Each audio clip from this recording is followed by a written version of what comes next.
Alright, what's going on YouTube? So today's video we have the Suprent Pro Phantom Clippers here.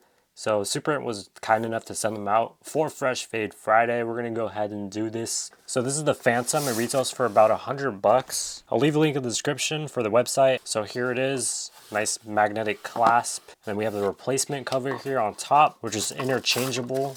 And I'll show you what that looks like as well. So this is the clear version. And then right here on top, decals as well as like the user manual and stuff like that. So user manual right there. That's pretty nice actually. Some decals there so you can make your own thing. So I could spell out my name if I wanted to, Eli. And then you got the Phantom logo. Nice that they include stuff that normally other companies won't. Suprent, you're already doing a really good job when it comes to this. I'm already very excited to test these out. All right. Here's the clippers. Beautiful gradient from a nice shiny purple and a black. Very nice. We will test this out right now, but you got that little clip on, and these have nice easy clips. And we do have some more accessories here on the bottom, which I'm going to go and show you. We do have a cape in here, which is nice that they actually include this. Like I mentioned before, we will be doing haircuts on other people. But I will show you the sizing on this because I don't use capes when I self-cut, but I might use it just for this video, or I might just, I'm going to show you the sizing later, but no, actually the quality is pretty good. It doesn't feel cheap at all, so this is a really nice cape. Phillips head screwdriver to adjust the knob and all that. You also do have your clip guards, charger, a brush to clean it. You also have some blade oil as well. It also comes with a grip guard. Basically no other one comes with that, so it's amazing that it comes with it, and it's perfect to size, made by the company, so that's amazing. And then we'll check out these clip guards because these look really good. These look very similar to the Babeless FX ones that I just bought. So these are the guards here. You do have a 1, a 2 guard, a 3 guard, a 4 guard. You also have your halves, half and 1.5, and you have your 5 and 6 guard as well. That's what it sounds like. Pretty nice. You have that indicator right there on the bottom, which will show the components here on the inside. You'll have the grip on the outside, so it'll cover most of this. And then you can decorate it with stickers here on the bottom, a little bit on the top. That's pretty cool. When you're cutting hair, just like this is how you're going to want it. Or if you're doing it on yourself, it's not going to slip out of your hands when you're doing this. Or if you're freehanding stuff, grips are very important. You don't want to slip, and this is adding so much grip. That rhymed. That rhymes so much, but this is it. All right, so this is before we actually zero gapped it. This is how it comes out of the box, and this is what it looks like when we zero gap it afterwards. If you need a tutorial on how to zero gap, I'll do that later in the future, but it's pretty self-explanatory. You just loosen the screws on the back basically and then close it, almost touching, but not too much. So it's pretty quick, pretty easy. Now we're just gonna go ahead and clean it up, oil it, and then we'll start the fade. This is what the cape looks like if you guys wanted to check it out. Really good size. It even has this like stretchy part, which is nice. And these nice little locks just go into place like that. It's super easy to put on and take off. It feels good. It doesn't feel cheap. I do have another one in here, barber set, and this one is really cheap, really see-through, and it's just terrible. This one is not see-through. All right, not everybody uses 3-in-1 mirrors, but if you do end up getting one for self-cut specifically, I recommend getting one with lights because I have a lot of trouble when I'm using one side or the other. It's harder to see the hair and what I'm fading as well.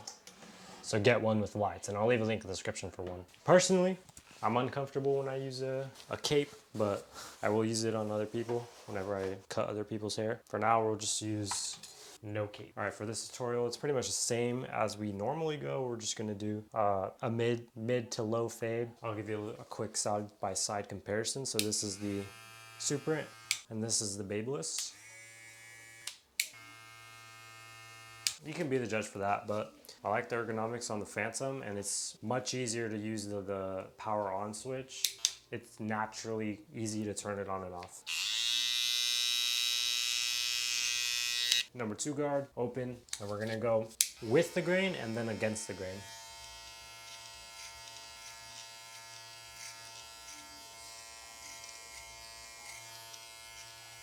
So we're gonna go with the grain right there, and then against the grain towards the top.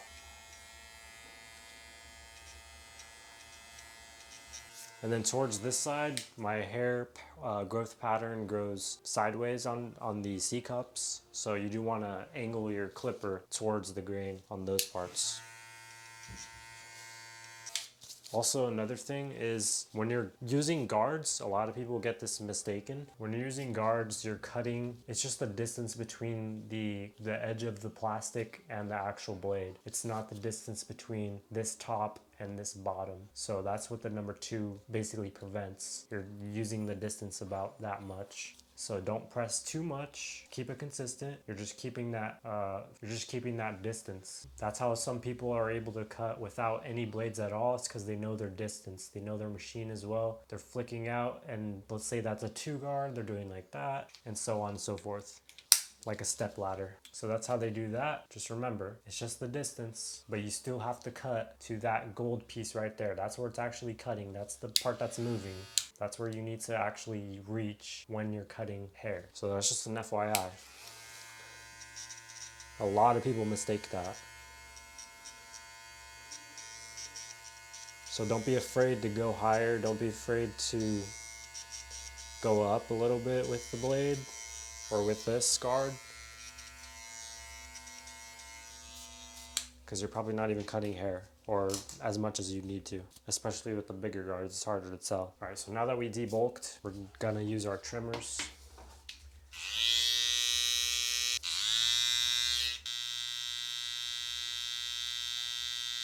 All right, now that we have our first guideline, we're gonna close this halfway, attack the bottom line, and then go with the corner of the clippers into about halfway the fade. So halfway, attack the bottom line. Now it's harder to see obviously, but it's there. Now we're gonna close the lever fully and attack the bottom line. Now I'm just doing lever play, so I'm opening it up slightly until I reach the top.